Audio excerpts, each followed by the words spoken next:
Sagesse. Les enseignements de Rabbi Sacks en podcast par Laurent Beyer. Série Essai sur l'éthique. Paracha Ki Tisa. Peut-il y avoir de la compassion sans justice? Texte traduit par Laurent Beyer. Au plus fort du drame du veau d'or, une scène vive et énigmatique se déroule. Moïse a obtenu le pardon du peuple. Mais maintenant, sur le mont Sinaï, il en fait encore plus.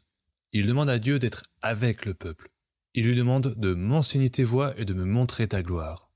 Dieu répond : c'est ma bonté tout entière que je veux dérouler à ta vue, et toi, présent, je nommerai de son vrai nom l'Éternel.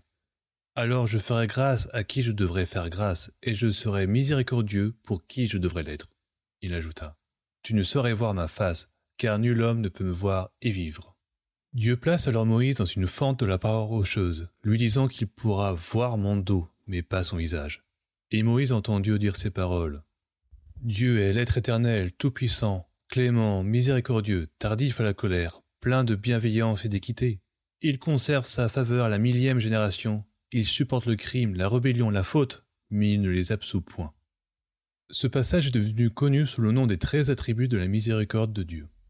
Les sages ont compris cet épisode comme le moment où Dieu a enseigné à Moïse, et à travers lui toutes les générations futures, comment prier pour expier les péchés.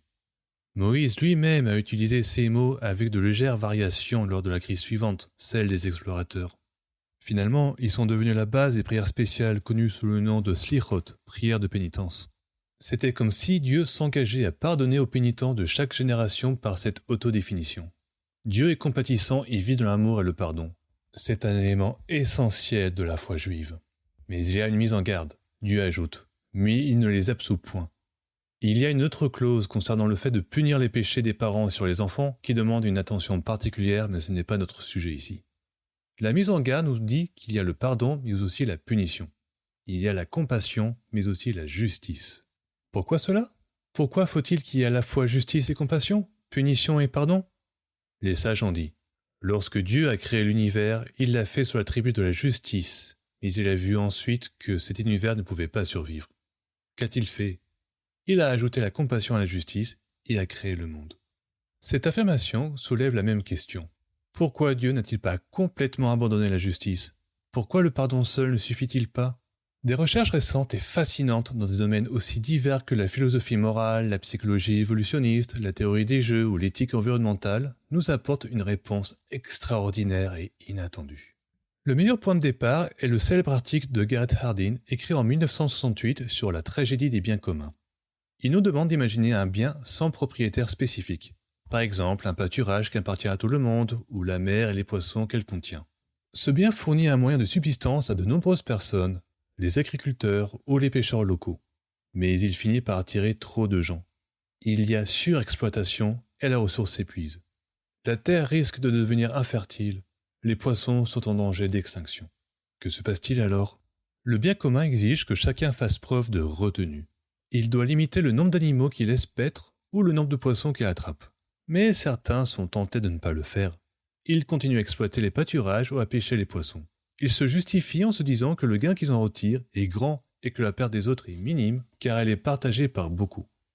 Leur intérêt personnel l'emporte sur l'intérêt collectif. Et si un grand nombre d'individus agissent ainsi, alors les conséquences peuvent être désastreuses. C'est la tragédie des biens communs. Et elle explique comment les catastrophes environnementales et les autres désastres se produisent. Le problème est celui du passager clandestin, celui qui poursuit son intérêt propre sans assumer sa part du coût du bien commun. En raison de l'importance de ce type de situation pour de nombreuses difficultés contemporaines, ce problème a fait l'objet d'études intensives de la part de biologistes mathématiciens comme Anatole Rapoport et Martin Nowak, ainsi que d'économistes comportementaux comme Daniel Kahneman et Amos Tversky. L'une des choses qu'ils ont faites est de créer des situations expérimentales qui simulent ce genre de problème. Voici un exemple. 4 joueurs reçoivent chacun 8 €. On leur dit qu'ils peuvent choisir d'investir comme ils le souhaitent dans un fonds commun. L'expérimentateur collecte les contributions, les additionne, ajoute 50% et distribue la somme de manière égale aux 4 joueurs. Ainsi, si chacun contribue la totalité des 8 € au fonds, ils reçoivent chacun 12 € à la fin. Mais si l'un des joueurs ne contribue pas, le fonds totalisera 24 €, ce qui, une fois ajouté 50%, deviendra 36 €. Distribué de manière égale, cela signifie que chacun recevra 9 €. 3 auront ainsi gagné 1 euro, tandis que le 4e, le passager clandestin, aura gagné 9 euros. Mais cette situation n'est pas stable. Au fur et à mesure que le jeu se répète, les participants commencent à se rendre compte qu'il y a parmi eux un opportuniste. Même si l'expérience est structurée de telle sorte qu'ils ne savent pas de qui il s'agit. Deux choses se produisent alors. Soit tout le monde cesse de contribuer au fond, c'est-à-dire au bien commun, soit ils acceptent, si on leur en donne le choix, de punir l'opportuniste. Souvent, les gens sont désireux de le punir même si cela signifie qu'ils vont perdre. C'est un phénomène parfois appelé punition altruiste. Certains relient les participants des IRM pour voir quelles parties du cerveau sont activées par de tels jeux. Il est intéressant de noter que la punition altruiste est liée au centre du plaisir dans le cerveau. Comme le dit Kahneman, il semble que le maintien de l'ordre social et des règles d'équité de cette manière soit une récompense en soi. La punition altruiste pourrait bien être le ciment qui maintient les sociétés ensemble. Cette situation n'est pourtant pas des plus réjouissantes. La punition est une mauvaise nouvelle pour tout le monde. Le délinquant souffre, mais aussi celui qui punit, qui doit consacrer du temps ou de l'argent alors qu'il pourrait l'utiliser autrement pour améliorer le résultat collectif. Et les études interculturelles montrent que ce sont surtout les personnes originaires de pays où l'avidité est répandue qui punissent le plus sévèrement. Des pays où la corruption est la plus forte et où le civisme est le plus faible. En d'autres termes, la punition est la solution du dernier recours. Cela nous amène à la religion.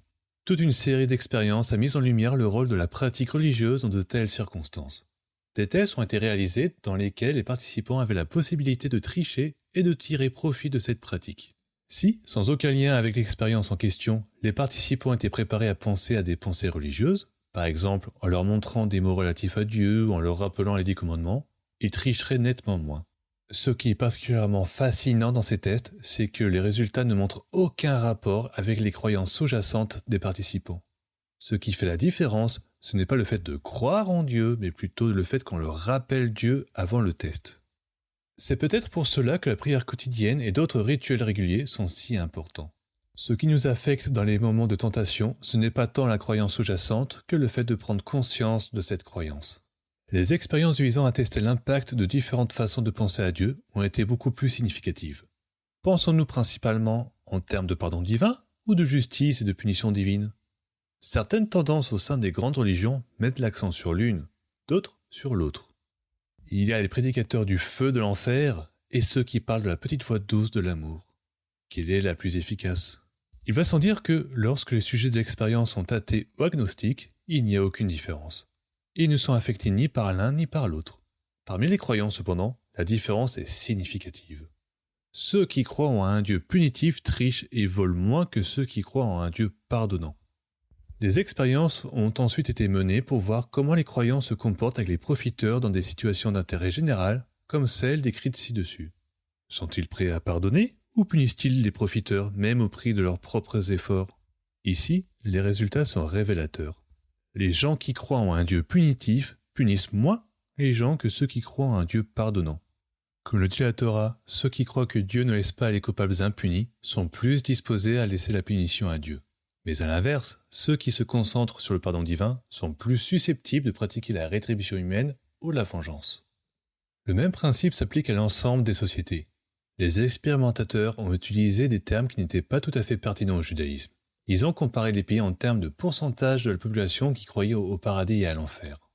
Les pays où le taux de croyance en l'enfer était le plus élevé et les plus bas au paradis avaient les taux de criminalité les plus bas.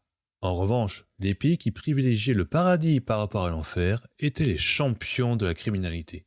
Ces modèles ont persisté dans presque toutes les grandes confessions religieuses, y compris diverses religions chrétiennes, hindoues et syncrétiques, qui sont un mélange de plusieurs systèmes de croyances. Cette découverte a été si surprenante que les gens se sont demandé, dans ce cas, pourquoi existe-t-il des religions qui minimisent l'importance de la punition divine ? Azim Sharif a proposé l'explication suivante. Car même si l'enfer est peut-être plus efficace pour amener les gens à être bons, le paradis est bien plus efficace pour leur faire sentir bien. Ainsi, si une religion a pour objectif de faire des convertis, il est beaucoup plus facile de vendre une religion qui promet un paradis divin qu'une religion qui menace les croyants de feu et de soufre. Il est maintenant clair pourquoi, au même moment où il déclare sa compassion, sa grâce et son pardon, Dieu insiste pour ne pas laisser les coupables impunis.